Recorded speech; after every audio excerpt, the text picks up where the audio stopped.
বর্বরতায় অঙ্গ হারিয়েছেন গাজার অনেক পরিবারের প্রাপ্তবয়স্ক ও কর্মক্ষম ব্যক্তিরাও। না বাগানে টিলে এটা আর 8 বছর আগের কথা হইতেছে। বর্তমান হইতে পারো না, হবাই দিয়েছি আমরা বাইরে।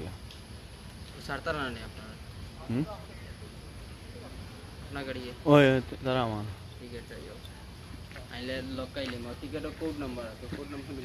ওই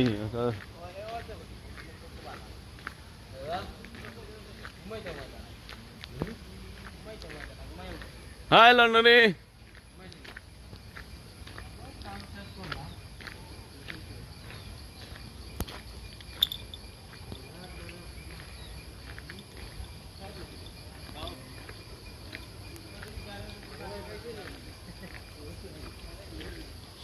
ও ভাইয়া টিকিটগুলো কই?